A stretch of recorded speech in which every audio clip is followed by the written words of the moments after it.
হয়েছে। রাস্তা দিয়ে দুটি বাস চলছে, অনেক ছাত্রী আছে, সবাই ক্লাসে যাচ্ছে। তাদের মধ্যে একজন মিৎসুকো। সে বেশ সুন্দরী ছিল।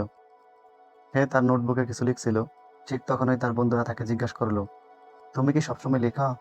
এভাবে নোট লিখে তুমি কি পাও? দেখো, এখানে সবাই নিজেদের উপভোগ করছে, তুমি চেষ্টা করো না কেন? তার বন্ধু তার নোটবুকটি ছিনিয়ে নেয়। তার কলমটি নিচে পড়ে যায়। যখন সে তার কলমটি তুলতে নিচু হয়, তখন আমরা দেখতে পাই খুব দ্রুত কিছু একটা এসে তাদের মাঝখান দিয়ে কেটে ফেলে। মিৎসুকো উঠে যাওয়ার সাথে সাথে সে অবাক হয়ে যায় কি ঘটেছে তা দেখতে। সে তার কলমটি তুলে নেওয়ার চেষ্টা করে। সে ঝুঁকে পড়ে, কারণ সে বেঁচে যায়। এটি দেখে সে অত্যন্ত ভয় পেয়ে যায় এবং বাস থেকে নেমে দৌড়াতে শুরু করে। বাতাস এখন মিৎসুকোকে তাড়া করছে।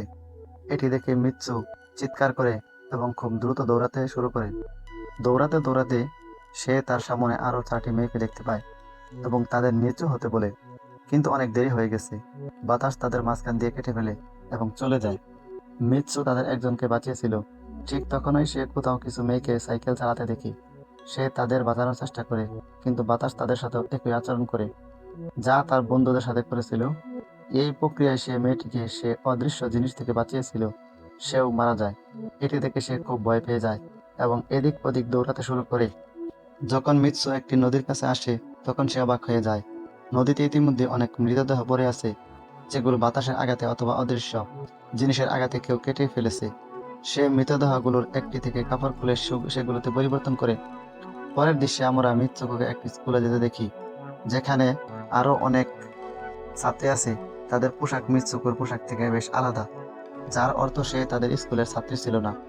ঠিক তখনই একটি মেয়ে মিৎসুকোর কাছে আসে এবং তাকে জিজ্ঞাসা করে সে কেমন আছে। বাস্তবে সে মেয়েটি তার সেরা বন্ধু ছিল, কিন্তু মিৎসুকো তাকে জিজ্ঞাসা করে সে আসলেই আছে কিনা, কারণ সে বুঝতে পারছে না যে তার সাথে কি ঘটছে। সে হতবাক হয়ে যায়। ঠিক তখনই একটি প্রবল বাতাস বইতে থাকে এবং মিৎসু ভীত হয়ে ভবনের ভিতরে দৌড়ে যায়। তার সেরা বন্ধু কি ঘটছে তা বুঝতে না পেরে মিৎসুকোকে জিজ্ঞাসা করে, তুমি এত কাঁপছো কেন এবং এত ভয় পাচ্ছ কেন? তোমার কি হয়েছে? মিৎসুকো তারপর তার সবচেয়ে ভালো বন্ধুকে সবকিছু খুলে বলে, বর্ণনা করে কিভাবে এক ঝটকায় তার স্কুলের সকল ছাত্রছাত্রীর উপর দিয়ে বাতাস বয়ে গেছে। এই কথা শুনে তার বন্ধু তাকে জানালার কাছে নিয়ে যায়, হাত বাড়িয়ে বলে, দেখো, এটা শুধু বাতাস আর কিছু নয়। মিৎসুকো কিছু শান্তি পায় এবং ভাবতে শুরু করে, হয়তো এটা শুধু একটা স্বপ্ন হতে পারে। মিৎসুকোর সবচেয়ে ভালো বন্ধু তারপর তার দুই বন্ধুকে নিয়ে ক্লাস বন্ধ করার পরিকল্পনা করে। ঠিক যখন তারা চারজন চলে যেতে চলেছে, তখন তাদের শিক্ষক আসেন এবং তিনি তাদের দেখতে পান। কিন্তু তারা চারজনই পালিয়ে গিয়ে একটি হ্রদের কাছে পৌঁছায়। মিৎসুকোর সবচেয়ে ভালো বন্ধু তার দুই বন্ধুকে তার স্বপ্নের কথা বলে। তারপর মেয়েদের মধ্যে একজন বলে, হয়তো এটা সত্যি, একটা আয়নার জগৎ আছে যেখানে এই জগতের বিপরীত। এই বলে সে পুকুরে একটা পাথর ছুঁড়ে মেয়েটিকে বলে, দেখো, আমি এখানে একটা পাথর ছুঁড়েছিলাম, কিন্তু হয়তো অন্য জগতে আমি তা করিনি। হঠাৎ পুকুর থেকে একটা কুমির বেরিয়ে এসে মেয়েটিকে খায়। তারপর মেয়েটি বলে, দেখো, আমি তোমাকে বলেছিলাম এই জগতে যা ঘটে তা ওই জগতে মোটেও ঘটে না, আর ওই জগতে যা ঘটে তা এই জগতে ঘটতে পারে না। তাই ওই জগতে কুমিরটি তাকে খেয়ে ফেলে। আর দেখো, এখানে সম্পূর্ণ মেয়েটি নিরাপদ।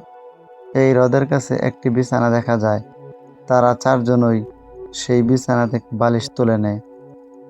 তারপর আমরা দেখি দুটি মেয়ে দূর থেকে তাদের দেখছে। তাদের মধ্যে একজন কনের সাজে সাজে, কারণ তারা একে অপরকে বিয়ে করেছিল। এরপর তাদের এক বন্ধু তাদের বলে, তাদের এই পৃথিবীতে অসম্ভব কিছু করতে হবে, কারণ তারা তাদের ভাগ্য ইতিমধ্যে লেখা আছে, কিন্তু তারা তা পরিবর্তন করতে পারে।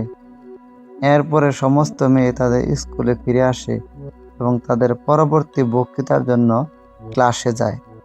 তারা দেখতে পায় মিৎসু একটি বালিশের পাশে পড়ে আছে।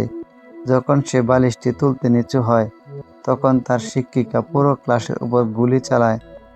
মিৎসু বালিশটি তুলে উপরের দিকে তাকানোর সাথে সাথেই তার ক্লাসের সমস্ত মেয়ে মারা যায়। এখানে আবারও সে বেঁচে যায়, ঠিক যেমন মিৎসু তার শেষ স্বপ্নে বেঁচে গিয়েছিল। বন্ধ করার সাহস হলো কিভাবে? তুমিও নিশ্চিত মারা যাবে।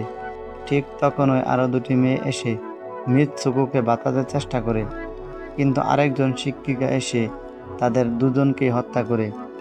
মিৎসুকো বেঁচে থাকা সমস্ত ছাত্রছাত্রীদের নিয়ে দৌড়ে পেরিয়ে যায়, কিন্তু স্কুলের সমস্ত শিক্ষক তাদের উপর গুলি চালাতে শুরু করে।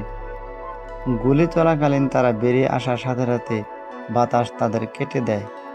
মিৎসুকো আবার একা পড়ে যায়। সে জনাকীর্ণ এলাকা পেরিয়ে থানায় ছুটে যায়। সে সবকিছু ব্যাখ্যা করতে শুরু করে। এই কথা শুনে মহিলা পুলিশ তাকে বলে, কিন্তু তুমি স্কুলের পোশাক পরে আসো না কেন? সে একটি আয়না তুলে ধরে। আয়নায় মিৎসুকো নিজেকে দেখতে পায়। সে সম্পূর্ণ বদলে গেছে এবং লোকেরা তাকে মিৎসুকো নয়, অন্য কিছু বলে ডাকছে। এখানে আমরা জানতে পারি সে বিয়ে করতে চলেছে। একই পুলিশ অফিসার তাকে তার বিয়েতে নিয়ে যায় এবং তার আশেপাশের লোকেরা তাকে অভিনন্দন জানায়। তারা যখন গির্জায় পৌঁছায়, মিৎসুকোর সবচেয়ে ভালো বন্ধু সেখানে থাকে। মিৎসুকো তাকে জিজ্ঞাসা করে, এটা কি হচ্ছে? তার বন্ধু তাকে চুপ থাকতে বলে, আমরা এখন কারো নিয়ন্ত্রণে আছি, আমি যা বলছি তাই করো। এই বলে সে তার বিয়ের পোশাক পরে তাকে চলে যেতে বলে। যখন সে তার বিয়ের অনুষ্ঠানের কাছে আসে, তখন সেখানকার সব মেয়েরা তাকে নিয়ে মজা করতে শুরু করে। এটা দেখে তার সবচেয়ে ভালো বন্ধু একে একে সবাইকে হত্যা করতে শুরু করে। তারপর মিৎসু যখন এগিয়ে যায়, তখন তার বরের জায়গায় একটি কফিনকে দেখতে পায়। সে মিৎসুকে দেখায় এবং বলে, দয়া করে আমার হাত থেকে তারটা টেনে নাও, যাতে আমি এই পৃথিবী ছেড়ে চলে যেতে পারি। মিৎসুকো ভয় পেয়েছিল টেনে নিলে তার মৃত্যু হতে পারে, কারণ মিৎসুকো তাকে সবচেয়ে ভালোবাসতো, তাই সে তা করতে চাইতো না। কিন্তু যখন তাকে তা করতে বাধ্য করা হয়, তখন সে তারটা টেনে নেয়। টেনে তোলার সাথে সাথেই তার সবচেয়ে ভালো বন্ধুর শরীর দুই ভাগে বিভক্ত হয়ে যায়। ঠিক তখনই সে একটি গেট দেখতে পায়। সেই গেট থেকে বেরিয়ে সে দেখতে পায় যে সে এখন মানব জগতে প্রবেশ করেছে। সেখানে তার পোস্টার ছিল, যেগুলো কিছু ছেলে দেখছিল। তারপর একটি ছেলে মিৎসুকোর কাছে এসে বলে, তুমি ভবিষ্যতে আছো। এই কথা শুনে সে অজ্ঞান হয়ে গেল। কিছুক্ষণ পর যখন তার জ্ঞান ফিরে আসে, সে সামনে এগিয়ে যায় এবং একজন বৃদ্ধকে একটি খেলা খেলতে দেখে। বৃদ্ধ ব্যক্তি মিৎসুকে দেখে বলে, আমি এই খেলাটি তৈরি করেছি এবং আমি তোমাকে নিয়ন্ত্রণ করছি। তোমাকে অনেক আগেই হত্যা করা হয়েছিল, কিন্তু আমি তোমার ডিএনএ নিয়ে তোমাকে পুনরুজ্জীবিত করেছি। এই কথা শুনে মিৎসু বুঝতে পারে যে এটা একটা খেলা এবং সে ভাবে, হয়তো আমি এখনো আমার জগতে ফিরে যেতে পারি। ঠিক তখনই একজন লোক এসে মিৎসুকে তার কাছে ডাকে। বৃদ্ধ লোকটি তাকে শেষ স্তরটি সম্পন্ন করতে বলে সে এগিয়ে যেতে শুরু করে, কিন্তু মিৎসু তার বন্ধুর কথা মনে রাখে।